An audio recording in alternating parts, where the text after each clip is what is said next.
the Chiefs respond with the big hits of their own. Now, Good Chiefs support in the stadium today. let's go! News, views, and behind-the-scenes chats from Sandy Park. This is the Exeter Chiefs podcast with Rhino and Bentos. Back for the second podcast of the season, and Chris, last season I was starting to become quite concerned. Yeah. You made out you had all these contacts at the club. I am Johnny Contacts. Like Mr. I know Lockie Turner, I know so-and-so, I know Thomas Waldron, blah, blah, blah, blah. None of them materialised in the studio, did they? My new best mate, Boobs. Who? Boobs. Dave Dennis, Double D. You like that, don't you? But I have to say, after all that ribbing, you have delivered. Well, I think it's fair to say, we've got a pretty decent player. Scores tries in test matches for England. Some have heard of him. Yeah, Exeter Chiefs turned into a stalwart. You can't use the leg end too soon because he's only about 22. Okay, so 23, we've... 23. He won the A-League with me, though, when he was about 15. It's Jack Nowell. We'll do that. Woo! Welcome to the studio, Jack. We've got royalty in town. No. I'm just injured at the moment, so I got roped into it by Bentos. Ever so slightly, yeah. It was sort of. I thought I didn't want to break your other hand. What have you done then, mate? You got your hand in a cast. Can you talk about that? Yeah, I did it actually last year in the semi-finals against Wasps at Sandy Park. Are you allowed to say that now? Yeah, I am now. Oh, okay. I managed to rupture both ligaments at either side of my thumb, and the only thing that was holding it together was a bit of muscle still from your hand. So, I kind of did a bit of a naughty thing and hid it from the physios because I didn't want to miss my chance of the final, obviously. Or Australia. Or Australia. So there's a lot of things to play up for. So I kind of kept it a bit quiet. Mentioned it after the final and then came back after. How did that go? Did you go to the physio? My thumb's just a little bit sore here. I said, look, my thumb's not really staying still. It keeps sliding in and out, and so it's completely my fault. But that's what the off season's there for, is to to get rid of your bumps and bruises. So I've done that. Did you have to hide that from the England team as well? No. I was quite honest after the after the final, but the simple thing to do is just to strap it together and strap it as strong as you can. So. Well, there's so much to talk about and so much to ask you. But what I thought we'd do is pick up really from the last podcast when we spoke to Twigsy about nutrition, because you're big on this, and we've just seen you come in here. It's 5 PM and you've had to eat. Do you want to tell us a little bit about how serious you take this? I do take my food and my nutrition very seriously. The big thing is that everybody is different. I'm Cornish, so I do struggle to lose weight, but it's very easy to put weight on. Yeah. I find I look at a McDonald's burger and I can put on a couple of kg from it. But no, I do take it very seriously because it's a massive part of what we do, and it can help you a lot when you're out there. And it's not just you though, is it? You're looking after yourself, but you're looking after some other people as well. Yeah, no, I used to live with Dave Ewers. When we lived together, I used to look after him. I used to cook for him every night. I love cooking myself, so I didn't mind that as long as they did the washing up. He's we've now moved out together, and he's moving in his own. He lives in his own place now, so I've got him to write up a food diary for me, and I'm seriously, he genuinely does like a food diary for you. He wants to. He's built like He-Man anyway. I know he is massive, but he's a player that always wants to get better, and a big thing he says he wants to get better with is his speed, speed off the mark. Everyone knows how big he is, but he said if he can shift a couple of kg, then maybe that might help with his speed, and he'll still be as frightening as ever though. So how did you become the guy that people are asking? I think I've just always enjoyed it, and those boys see what I do, and it's not about taking over their diets and stuff. It's just about giving them a bit of a hand here and there, just seeing what they can do a tiny bit different. Because at the end of the day, you don't have to be strict. Everyone gets so messed up on how many carbs you need, how much protein you need, what supplements you need to take. It's not about that really. It's about making sure you're putting the right things in your body for a training session on a Monday, or for a recovery session on a Sunday and stuff like that. So last week we spoke to Twigsy, and we had like a general overview of the players, and everyone is different. So what does a Jack Nowell eat on a daily basis? What you say that the difference between those 2 days, a recovery and a training session? Yeah, so So roughly my weekly schedule is I'll stay away from quite starchy, strong carbs, from the stuff like white potato, white rices and things like that during the week. So I'll I'll just go for the meat option, and then I will get my carbs from my veg. Everyone does need carbs. We run around certain amount of K a day. You need stuff to put in your body to fuel that, else you're going to feel weak and you're not going to get the best out of you. So I do get my carbs from the veg and stuff, so I try and stay from that Monday to Thursday-ish if we've got a game on a Saturday. And Thursday's a night where you can start, adding a bit into it, maybe a sweet potato, or little things like that. And then on the Fridays, obviously the main day that you need to load up, so you get your wraps for your chicken, you get a slice of toast in the morning or anything like that. A lot of people do get confused with eating as they think the right day of the game. I can eat whatever I want. Saturday morning I can have 5 pieces of toast. Exactly. Yeah. Sausages and bacon. And things like that. That's the Bentos diet. I'll be honest, exactly. Exmouth won the League and Cup last year, best team in Devon. It's all good and well, these Exeter Chiefs. Devon Cup winners, Exmouth RFC. Exactly. Going out on a high. So a few of the boys probably do still do that, but the secret is you need to load that on the Friday, not the Saturday, because you're just going to top it up on the Saturday morning. So you're clearly very focused and knowledgeable. Would you say that this has been one of the contributing factors to your success? Because I remember a few seasons ago, as a season ticket holder in the North Terrace, you were there, not in the first team, looking on, cheering the boys on. Now you stand here on the back of a whitewash in Australia, the Six Nations, Grand Slam, and Chiefs being runners-up in the Aviva Premiership. You're a superstar now in terms of the game, with more to come. Do you think that's contributed? Yeah, I think definitely. I think nutrition is probably one of the most important bit to do with it. I had a bit of a life lesson. Bentos, when you were there, I got injured at about 82 kg, I think it was. Little scrawny bugger running around the field. Yeah. I got injured, was young, still carried on thinking I could eat what I want, and I think I came back about 97 kg. So I put on a lot of weight. It's like a stone and a half. Yeah, not all of it was good weight. Obviously, most of it was because of the amount of time we are in the gym and things like that. But yeah, I did carry on eating what I wanted and things like that. So I thought, there's a bit of a lesson there, and then something I could read up on and learn about, and that's what I did in that time. So where did this start for you? Because you're still fairly young and achieved a lot of things. Has the focus been there from a really young age? I played rugby just because I enjoyed it, to be honest. Are you going to be Bentley? Are you going to be, when you're an old man and you're no good, just turning out for a second team? Definitely. My aim is to go back and play for the Pirate Amateurs. And you want people to look across and go, see that fat old mess there? He used to be quite good. That's the plan. He used to do nutrition, now he doesn't. That guy used to play a bit of rugby here and then, but yeah. Do you want people to mistake? Did you used to play prop in your day? You get the big fat fly house that you get now. Yeah, that could be me. But no, when I played it when I was young, it was just for a bit of fun, and I was lucky enough to get a contract at Exeter, and I never thought that would happen. And then when I got to that stage, it was a bit like, oh yeah, this is obviously pretty awesome to be doing this as a job still. It's got to be special for you now at Exeter, because Rob seems to have recruited a lot of guys that were part of a team that won the Junior World Cup, because we got, what was it, Devo we were saying? Ollie Devoto. And we've got Will Hooley. Was Johnny Hill part of that squad? Johnny Hill was a couple of years younger. And Alec Hepburn. So there's all of these guys in and around you now who did something very special. Yeah. And now, lots of times when you look at a rugby squad, you'll go, they're a year older now, this is going to be tougher. Whereas the Exeter Chiefs this year especially, you go, they're a year older, they're going to be better. And does that sort of fill you with? I mean, it's always fun to come to work, but it must be really good fun because there's some close friends who you've been through some pretty serious battles with. Yeah, there is. There's obviously the likes of Henry Slade, Dave Ewer, Sam Hill, obviously Luke Cowan-Dickey, that we've played together since we were 15, 16, and then still playing together now. And like those boys that you did mention, Devoto, boys like that did pick up along the way just through age group. To have them in the squad now is obviously pretty special. Not a lot of other clubs have that. No. But the main thing is, I think it is down to the coaches, Rob especially. They're very particular on who they sign for the club and who they think will fit in with the boys. And I think that's come from the guys that actually got us in the Premiership from the Championship. And there's boys like Hayden Thomas, Matt Jess, Sturgis obviously just gone.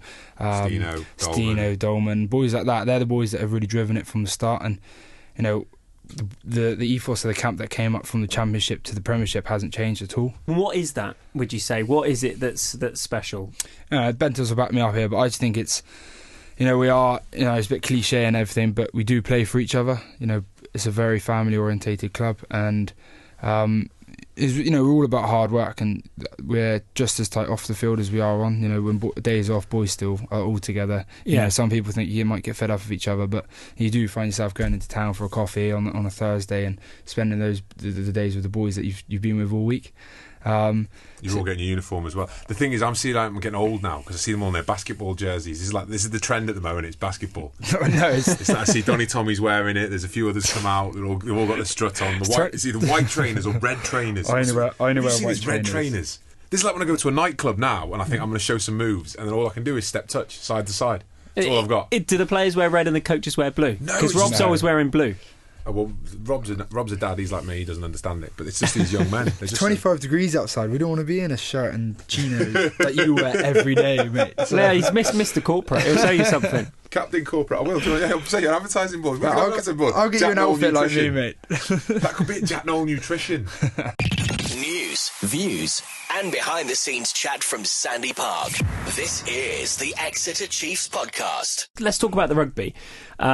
How does Jack Nowell prepare for a game? What happens in the days before? We know the nutrition, but training, mind. How does it happen? Because you just seem, as a fan, we turn up and you just seem to unleash it. It happens, but we know a lot more work's gone in. Yeah, I think, to be honest, that's pretty much down to just me being quite relaxed. I'm normally quite of a joker around the club, and that doesn't really change until the moment I probably do the team warm up. I'm a big believer on not getting myself too worked up. There's stories of a few boys, headbutting each other, banging the walls, and that works for them. Nothing wrong with that. Yeah, that works for people like Bentos and things. But for me, I like to be quite relaxed. I like to focus on the game, during the week a little bit. But then, as soon as you get to the game, that's when I like to put it all in there. Even coming up to the game, when I'm driving to Sandy Park, I'm still quite relaxed. Just listen to music a bit. What do you listen to? What's your? I'm not a big anything. Whatever's on the radio normally. Okay. But no, I always drive my family to the game and just chatting. I think it's the best way to then focus properly for the 80 minutes, because there's no point getting yourself worked up and losing energy before the game when you could put that towards the game. So yeah, I'm quite chilled out and relaxed. And tell us a little bit what it was like for the first call from England, from Lancaster and the team. What did that feel like? And how does it happen? Do they ring you direct? Does Rob tell you? What's the inside gloss on that? Obviously, very nerve-wracking it was going to the camp. But I found out just from Rob gave me a bit of a hint before, but you get the phone call from the coaches. I got a phone call from Mike Catt when he was there, just saying, "Look, well done, you're in the training squad." And a big thing that went through my mind is obviously I was very excited for that. But at the end of the day, you're only in the training squad. That doesn't really mean a lot. You could get. It obviously means a lot, but at the time there, once you're in the squad, you want to play. Yeah. You want to get that shirt.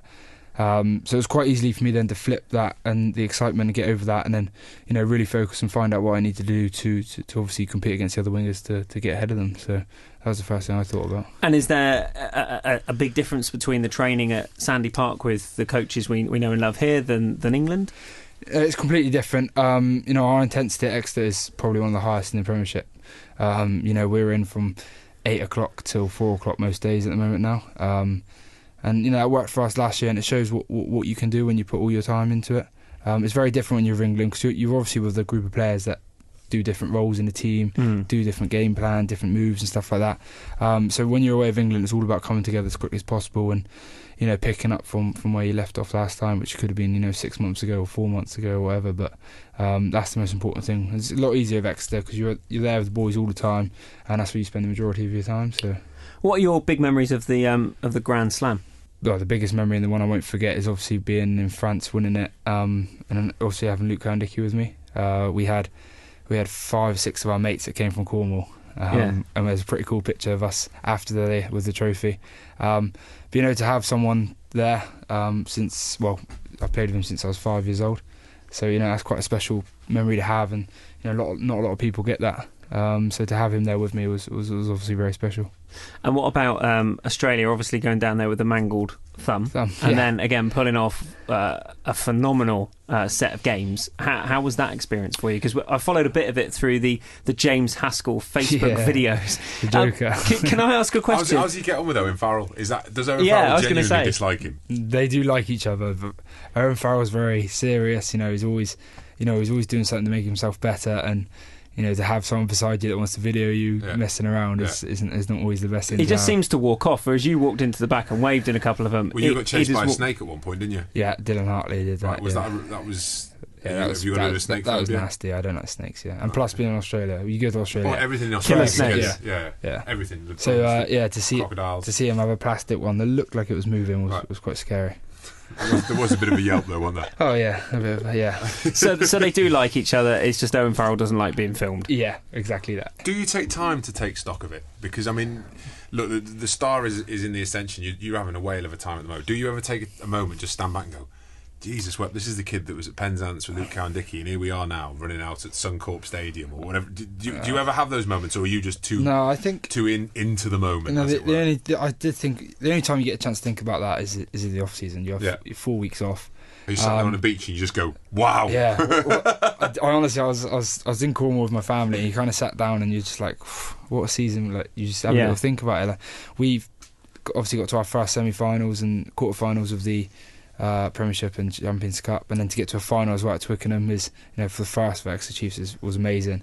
I would quite like for that to sink in, but finished on the Saturday, came home, had a bit of a celebration with the boys Saturday night, and then Sunday night we're on the way up to Pennyhill Park to fly to Australia on Monday. This was at the club, wasn't it, when we got back from London? Yeah, so the singing was great, by the way. It was. Did you enjoy it? Yeah, it was good. I had to take leave from Slade. He's not a very good singer, but... Wait, Stino was quite good. Stino was very good. Stino is the leader of the songs, and boys do follow him. He's good. He knows how to get the boys going. One question: the hand. So that's recovery. Yep. You were saying before we started recording that actually I thought you'd be having an easy time, but actually you have to work harder. Yeah. Who's got hold of you at the moment then? Who's your Nick Cox? He's we mentioned him last week, didn't we? With Mark. Nick Cox is the rehab specialist. When the boys get broken, Coxie fixes them, but his brief is to make them. When you're at Chiefs and you get injured, it's not an injury, it's an opportunity. You're going to come back bigger and better and faster and fitter and stronger. Slady came out of his injury. I remember sitting in the press interview afterwards, completely pumped up. Yeah. It just looked like he had changed completely in those few months. They cover everything with us. Yeah. In a way, the way I look at it is when you are injured, it's a chance to get better again. I'm working on things that a lot of players have niggles during the year. And now I'm working on things to make them better, and stuff that I wasn't sore before is stuff that I can make a chance to make stronger, so they're not hurting this season. And it's very rare that you get a chance to not be involved all the time with the team out training, but to be in the gym and be working on those things that you need to improve on. How many times a week are you in the gym? We're in the gym 5-6 times a week, maybe if it's a home game. And we're in there, like I said, 8 till 5. Plus the swimming, plus the rehab, plus the running, plus the training on the pitch. So there's always a group over in the pool swimming that maybe have lower limb injuries. There's always people on the watt bikes. We've got a pretty cool machine now. It's called an No.2 running machine. And Slady had an operation on the Sunday, and I think 2 weeks later he was walking on an No.2 machine. Oh, is that one that's the it inflates, takes your body weight off. Yeah. So he'd done a tib break, ankle dislocation. 2 weeks later he's walking, which meant that towards the end of his rehab he's 2 weeks quicker than any other sportsman, and probably about 3 months quicker than Andy Mabel would have been. Yeah. Wow. So it was a nice little present from Tony Rowe that he gave us a couple of years ago, but that's being used every day, and that's the outcomes that this machine's doing for us. So you're right in what you say. You come across really, really chilled, which is clearly why you're having so much success. Do you have a plan? Is it written down? Is it like achieve this, achieve that, or is it just see what happens? Keep working as hard as I can, and I always say just keep having fun. The reason I got into rugby was because I had fun with my mates and I played it for a laugh down at the park and stuff, and nothing's really changed. Obviously bigger stadiums, bigger outcomes, bigger teams, but I still have fun every single time I go out there, whether it's mid-November peeing down with rain or it's weather like this. So always have fun. Couple of quick fire questions then. Go. Surfer or swimmer? Swimmer. That's surprising. It's cool, man. I thought it would be around. Best roommate? Not Henry Slade. Probably Dave Ewers. Worst roommate? Luke. Slady for his OCD. Luke for his snoring. Okay. Worst dresser? Guy Horseman. Best dresser? Campo. How long has your hair been growing like it is? 3 years. Well, Bentos, you've delivered a superstar. Thank you very much. I think unless anyone else wants to add anything, we'll wrap it up. Ulster this weekend, big game for the Chiefs. It's all happening. Get down to Sandy Park, support your team. Your behind-the-scenes access to Sandy Park with Rhino and Bentos. The Exeter Chiefs podcast.